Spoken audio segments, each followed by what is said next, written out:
Okay, so this is going to be the first video that I'll let you inside kind of what we're doing on the guitar, what I'm learning, trying to work towards learning my doctorate. But before I do, it'd be really great if you like the video, if you do like it, and also you can support me on Patreon to help me get to the place where I can finally go and audition for my doctorate. So any help and any support would be great. Just hitting the like button is a great thing. So one of the things that I was working with Christopher the other day, and actually a little while ago, and we noticed that there was a flaw in one part of my technique. Well, there's flaws in lots of my parts of the technique. However, this flaw, I finally figured out where it came from. So I was working on the Waltz Venezuelano number 2, and there's a section at the very beginning where it's measure 5, where you do a pull off and you're holding a bar, and what begins to happen is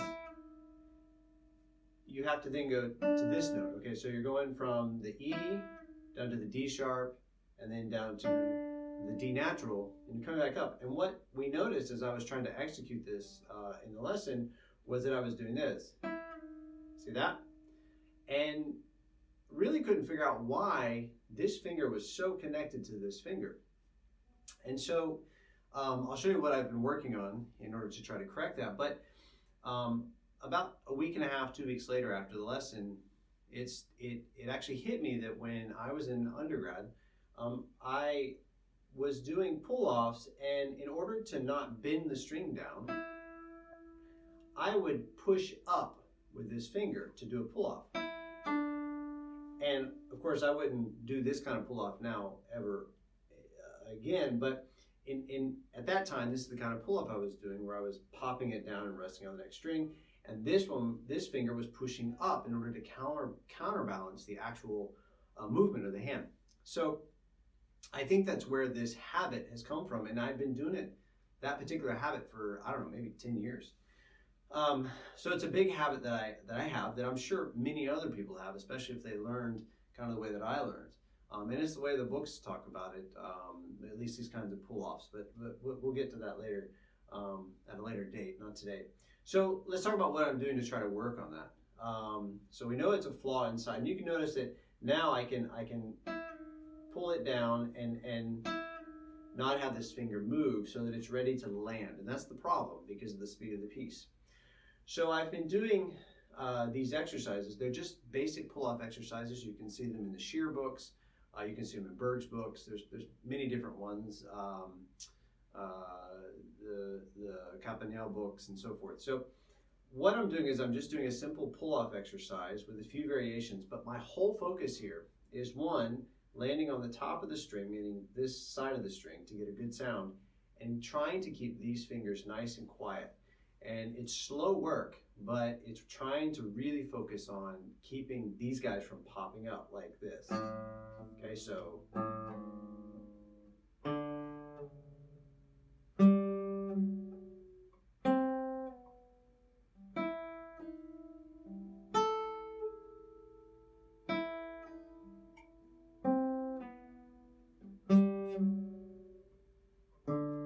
You see that?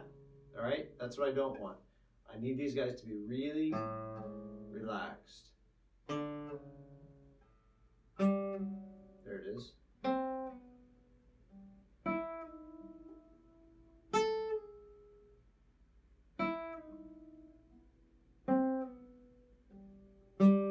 Oh, there it goes.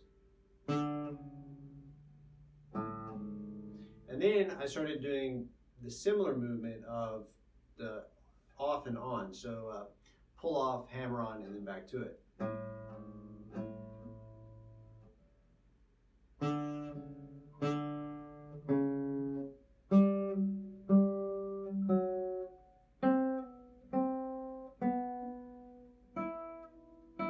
You see that? So.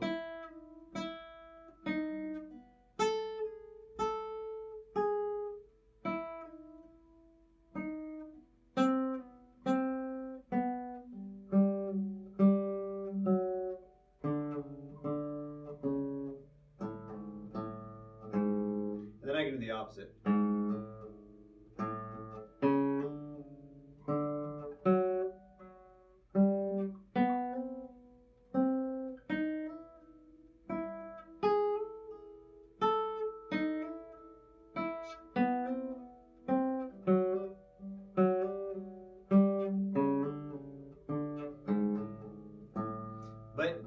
focus here, really, I was not trying to pay attention to these fingers too much. I was actually focused on here, and you saw me miss a little bit, but I have such a habit of pulling this middle finger up, and I'm sure other people do, and that's why I'm posting the video, is, you know, pay attention to it and watch it, because in the Laro piece, when I did that, I wasn't able to get that finger down in time because it was really far away, like this, and then I had to come back and get it. So it really slowed me down in the Venezuelano piece, and I think it slows me down in other places too, and I'm just not noticing it. So hopefully this little tip will help you, and you can kind of see what I'm working on, and you can see I have a long way to go before I reach the level that I need to get to in order to execute. Now I can play those faster, but my whole focus here is to try to really work on keeping these two fingers calm. So I hope you enjoyed the video, and I hope you can apply some of it. You can find plenty of pull-off exercises. Those are very easy. But from that standpoint, I mean, you've really got to pay attention to every aspect of your playing in order to make something extremely smooth in, you know, trying to reach a higher level of playing. So I'm trying to reach that, and I hope you'll support me. So I hope this helps. Thanks.